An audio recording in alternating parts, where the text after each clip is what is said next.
Good afternoon, everyone. This is Janae from the Great Plains Food Bank. I just kind of want to run through our senior commodity food application that we have for the seniors. One of the biggest things that I notice is they don't always know how to fill it out correctly, and I thought it would be some great information for you as somebody who is either volunteering at the food pantry or helping out, that if they had any questions that you would know the specific pieces of information that I need in order to complete their application. So this first page here is basically just the cover letter. It kind of explains what I'll need to process the application.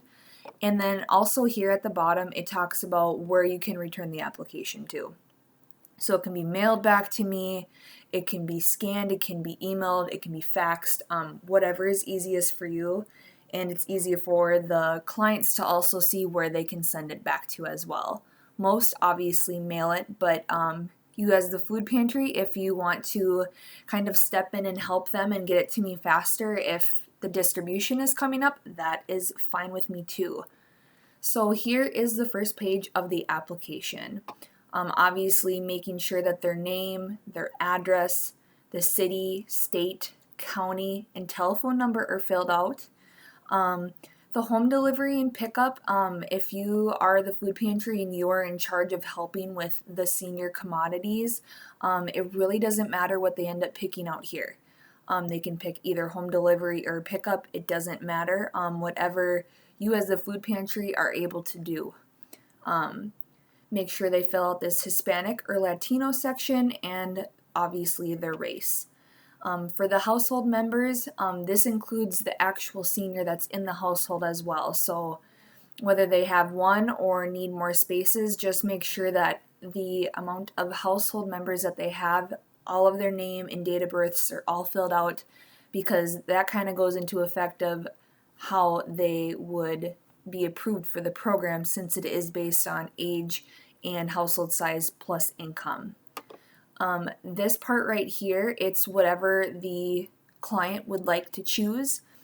They can either give us access or not.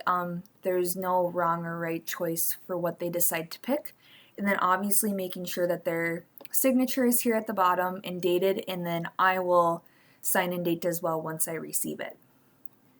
This second page here gets missed a lot, but this is one of the biggest things is, once we make sure that they're over the age of 60, we also need to make sure that their income lines up with the amount of household members that they have.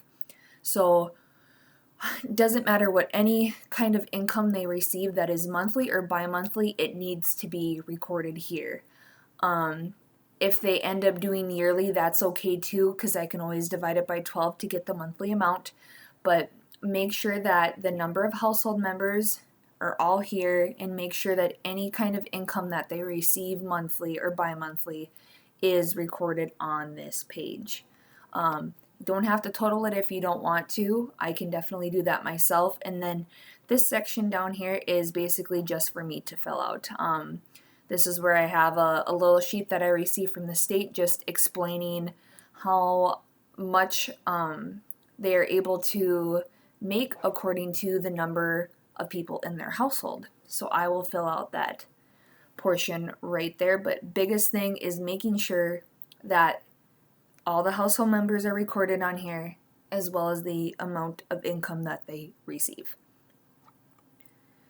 This proxy page does not always need to be filled out. It just depends on if they want somebody else besides themselves to pick up it for them.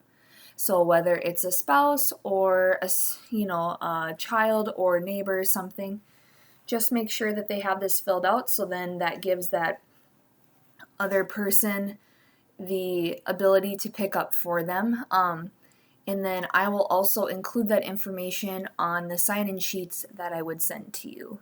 But again, just making sure that both the applicant and the proxy both sign, and then I will fill out this bottom section right here myself. And so then the last page, what we've done in the past is we've been able to have the clients just send in a photocopy of their ID, which is fine, but not everybody is able to have their driver's license copied. So this page basically just gives us another way of not having them photocopy their ID and just being able to attest to the fact that they are over the age of 60. So again, biggest thing is just making sure their name and their address is on here, that they have their correct date of birth and their signature, and then I will sign and date the bottom here.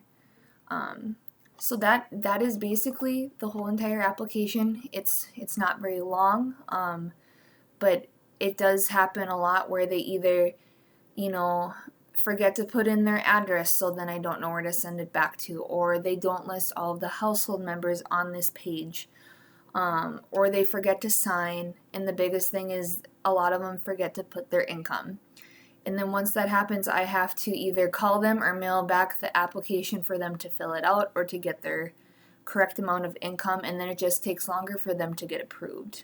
And one thing I didn't mention earlier, but it is mentioned here in the application, and I'll mention it now, in their income on here just needs to be their gross income.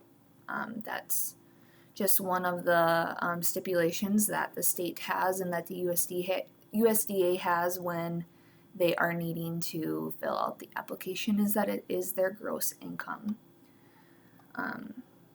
So this is the senior commodity application, and if you have any questions at all, you can get a hold of me either by phone or by mail, calling, whatever is easiest for you, but I just wanted this information to be out there so the seniors have a way of knowing and making sure that all of the proper information that I need to process the application is available and put on this form, so then when I receive it, they can receive it back in a timely fashion and be able to find out whether they're able to receive commodities from us or not. But thank you for listening, and we will probably be having more of these pop up, and if you have any other things that you want to know or want us to make trainings of, just let us know. Thank you.